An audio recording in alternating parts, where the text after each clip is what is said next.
Dans ce contexte difficile, marqué par la propagation de la COVID-19 en Haïti, la Fondation Louis et Ghislaine Lamotte, FLGL, continue de mobiliser des actions afin de sensibiliser la population haïtienne et tenter autant qu'elle le peut d'apporter des éléments de solution à l'indignement de cette pandémie sur le territoire national. C'est donc dans cette perspective qu'un ensemble d'entrevues et reportages sont réalisés par la FLGL avec des spécialistes en médecine naturelle et fonctionnelle afin de voir dans quelle mesure cette discipline peu exploitée pourrait-elle aider à circonscrire la pandémie, surtout dans le cas d'Haïti, étant un pays du Sud où la médecine traditionnelle n'arrive pas encore à prendre charge toute la population. Ces interventions permettront aussi d'évaluer l'avenir de la médecine naturelle à travers le monde et de réfléchir sur les nouvelles approches que l'État haïtien devrait avoir face aux phytothérapeutes. Bon, je suis né à Bassinzim, dans le plateau central, où j'ai entamé mes études primaires que j'ai terminées à Hinche. Ensuite, j'ai été au lycée, après la faculté de médecine. Après la faculté de médecine, j'ai fait des études en santé communautaire en France, épidémiologie aux États-Unis, et j'ai fait une maîtrise en santé publique au Canada. Donc, grosso modo, ça c'est mon parcours en termes académiques. Et après, j'ai travaillé dans plusieurs organisations. Donc, j'ai commencé à travailler après mes études médicales à la Caritas. Puis, j'ai travaillé pour une ONG française. J'ai travaillé pour le ministère de la Santé, où j'ai occupé des fonctions de direction de département du Sud-Est, épidémiologie, l'Ouest, aire métropolitaine, etc. Après, j'ai travaillé pour plusieurs ONG, la USAID. Et enfin, j'ai laissé la santé publique pour travailler dans le domaine de la recherche clinique en 2006. Alors, comment je me suis retrouvé en médecine fonctionnelle? Ça, c'est encore une longue histoire. Dès l'âge de 14 ans, j'ai eu des douleurs. J'ai été malade et je suis rentré à l'école de médecine avec des douleurs. On m'a diagnostiqué d'une arthrose cervicale précoce. Ma colonne vertébrale a dégénéré. J'ai eu 3 chirurgies sur la colonne.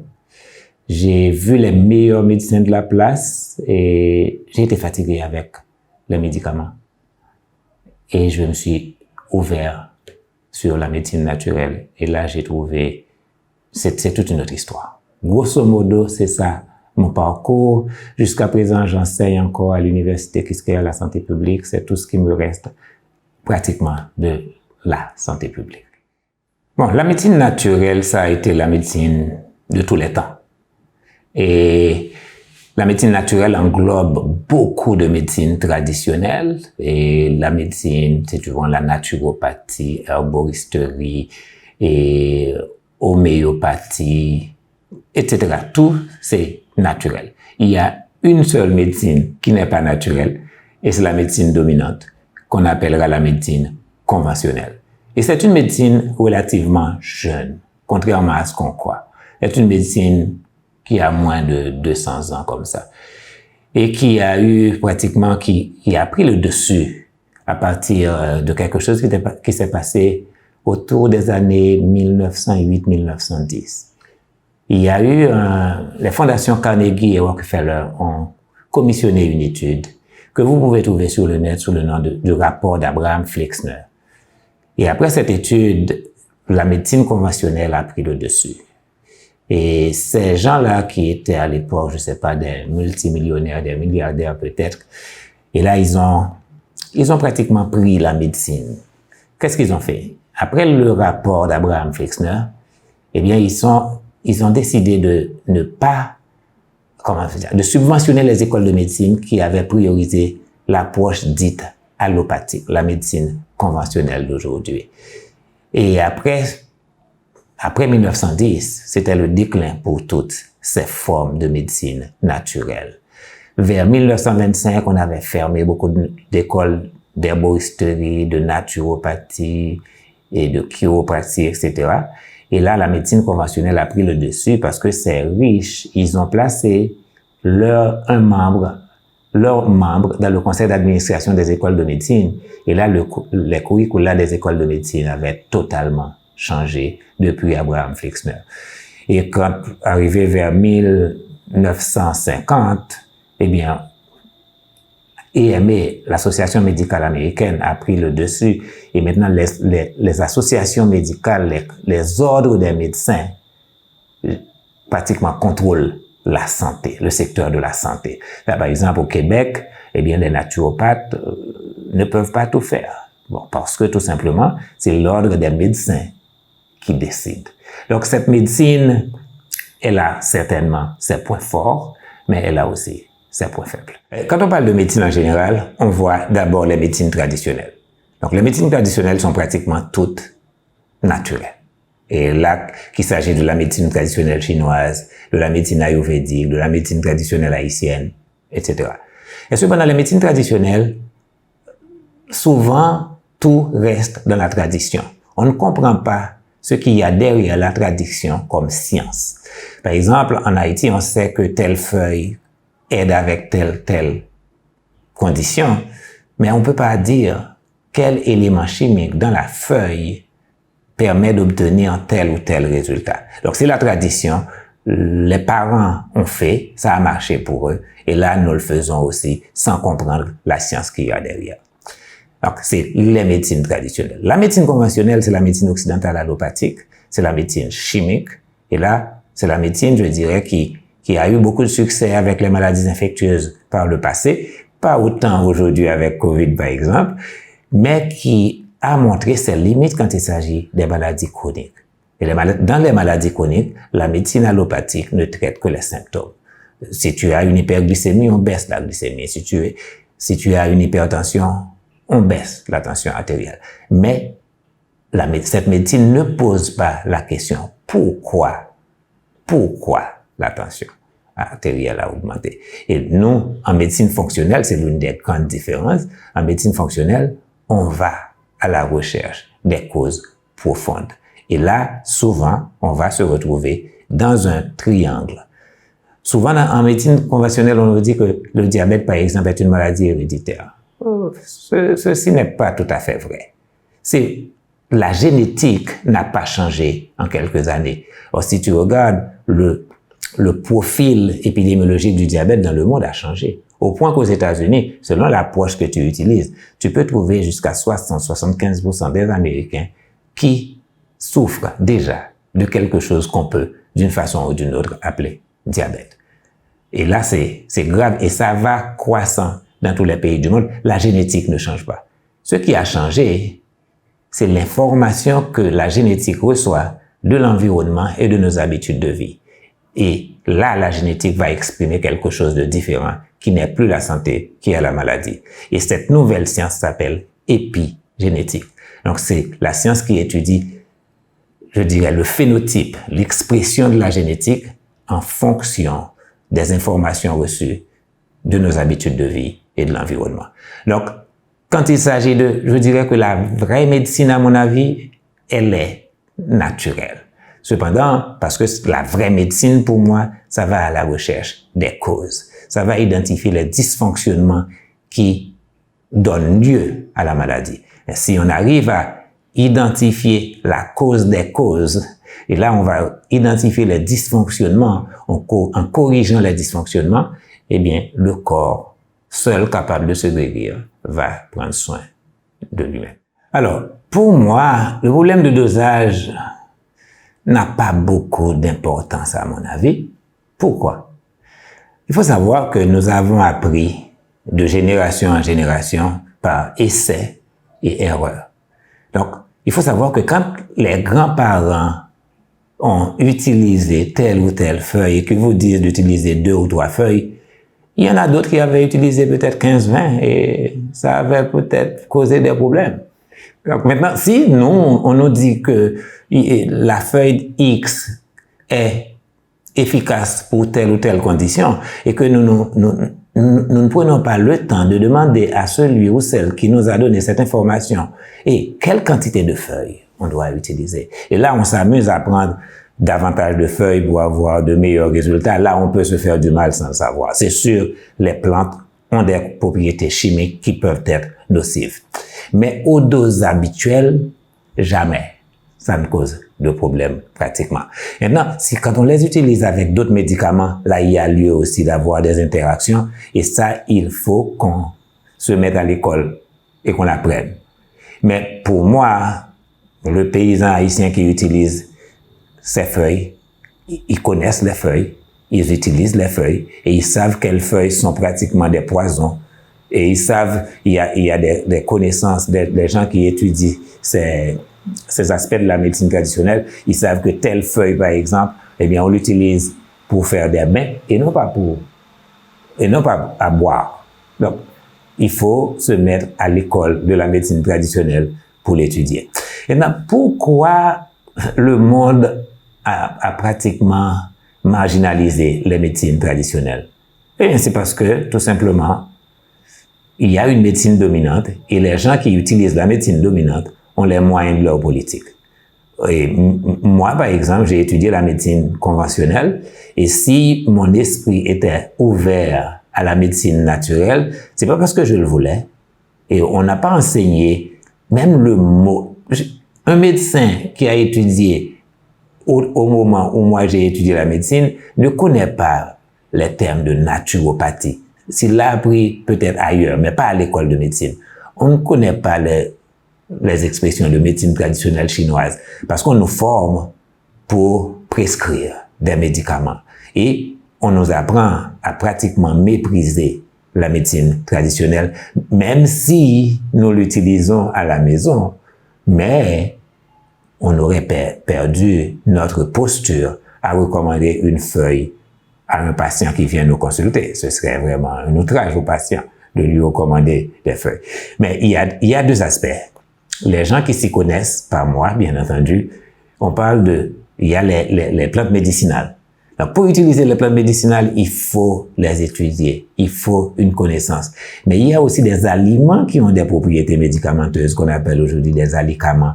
C'est le cas, par exemple, pour les alliums, l'ail, l'oignon, choses comme ça. Mais ces aliments ont des propriétés médicinales et que tout le monde peut bénéficier. Il faut savoir que parmi les médicaments les plus populaires, je dirais, et les médicaments qui ont été les plus utilisés dans le monde, eh bien, il y a des médicaments qui proviennent de la tradition.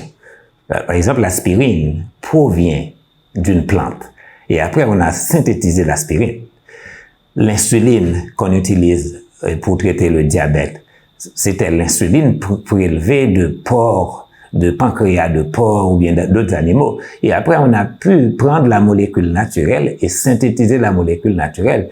Et il y a un autre médicament qu'on appelle, c'est le médicament le plus utilisé, je pense, contre le diabète de type 2, c'est metformine. Ça provient aussi des plantes. Mais aujourd'hui, il faut savoir qu'il y a toute une approche maintenant qui grandit aux États-Unis. Et moi, je m'inscris dans cette approche-là. Et je dis aux États-Unis, mais dans le monde, c'est la médecine intégrée. Eh bien, on essaie d'avoir une médecine à esprit ouvert. Une médecine vraiment qui intègre le meilleur de la science et le meilleur des traditions. Et là, on apprend, par exemple, quand on utilise tel médicament, eh bien, on peut pas utiliser telle feuille. Eh bien, quand on utilise telle feuille et avec tel médicament, eh bien, là, on peut avoir une synergie. Mais de la même manière, on peut aussi avoir des effets indésirables quand on associe telle feuille et tel médicament. C'est dans ces voies-là qu'on doit investir, à mon avis, pour avoir une médecine qui ne dépend pas, qui n'est pas totalement asservie à l'industrie pharmaceutique, mais une médecine qui se concentre sur le patient, sur les besoins de l'être humain. Alors, je ne sais pas si vous avez remarqué, Covid a frappé pratiquement les grands, mais pas vraiment les petits. Et les pays pauvres, comme Haïti et d'autres pays où les médecines traditionnelles sont pratiquement dominantes, n'ont pas été touchés de la même manière par Covid. Par exemple, en Haïti, on attendait des millions de cas. Et on attendait aussi des centaines de milliers, ou bien des milliers de morts. Heureusement, et c'est pas le cas. Même si moi, j'ai pas d'explication à ça. Et j'ai pas eu une explication, mais on peut avoir des hypothèses. On peut avoir l'hypothèse de la température, mais on peut aussi avoir l'hypothèse des médecines naturelles, de tout ce qu'a fait cette population en utilisant les plantes du terroir. Et je ne sais pas si un jour on va avoir des recherches sérieuses pour nous dire qu'est-ce qui s'est passé. Mais on sait une chose. En Haïti, même si aujourd'hui l'hypertension artérielle touche une partie des adultes de la population, mais les gens aussi sont exposés au soleil. Et la vitamine D a un rôle essentiel dans la prévention et dans la prévention de COVID. On n'a pratiquement pas trouvé de gens victimes des formes graves de COVID qui aient eu un niveau optimal de vitamine D. Et la plupart des gens qui sont victimes de COVID, ce sont des gens qui ont eu quelque chose qu'on appelle diabète, mais qui est en fait la résistance à l'insuline. Et c'est pour cela que nous sommes en train de lancer un mouvement social. C'est un mouvement social pour porter les gens à améliorer leur résilience par rapport au COVID, par rapport à la COVID ou bien au COVID, je sais pas. Maintenant, il y a une chose sur laquelle j'aimerais attirer l'attention. L'Occident le monde se concentre sur un virus. Et le virus n'est pas la cause de COVID-19. Et COVID-19, c'est une maladie qui a un ensemble de symptômes et dans les formes graves, on va avoir la détresse respiratoire et tout. Quand on a en tête le modèle de Louis Pasteur, on dit que c'est le microbe qui cause la maladie. Mais si on a le modèle de Claude Bernard en tête, eh bien, on sait que c'est le terrain. Donc, comment est le corps de l'individu qui fait face au virus? Eh bien, si ce corps-là est solide, et je définirai maintenant solidité par deux termes, à un niveau optimal de vitamine D, et si dans ce corps, il n'y a pas un niveau, je dirais, élevé de résistance à l'insuline, eh bien, c'est pratiquement du rock contre COVID, et quel que soit l'âge. Et même chez les gens, c'est un troisième élément, même chez les gens qui présentent un terrain affaibli, la prise en charge précoce de COVID est essentielle. Et c'est ce qu'ont fait les Haïtiens. Qu'il s'agisse des médecins, les médecins ont commencé à prendre en charge les malades très tôt, utilisant ce que la science, je dirais, connaît comme valide, comme l'approche du professeur Didier Raoult en France, utilisant des médicaments qui coûtent pas cher.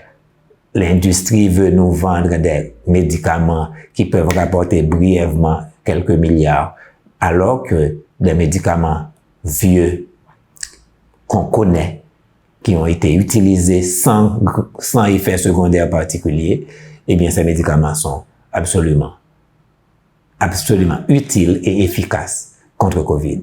Mais en Haïti, qu'il s'agisse de la médecine traditionnelle, la prise en charge a été précoce et j'ai parlé à beaucoup de médecins, ils ont pris en charge les patients utilisant le meilleur de la science et le meilleur des traditions. Moi, je pense que c'est tout ça qui explique pourquoi on n'a pas eu d'hécatombe en Haïti. Et aujourd'hui, on continue à nous dire qu'on peut s'attendre à une seconde vague. Eh bien, pour se préparer à cette seconde vague, optimisons notre vitamine D et nous allons améliorer la sensibilité de nos cellules à l'action de l'insuline. Et là, on va partager davantage d'informations. Nous venons de créer un mouvement, ça s'appelle un mouvement santé. Et santé, c'est un acronyme, supporter activement notre terrain.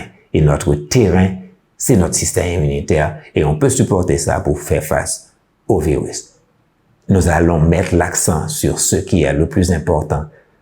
Le virus ne frappe pas les gens qui sont en santé. Il y a deux questions.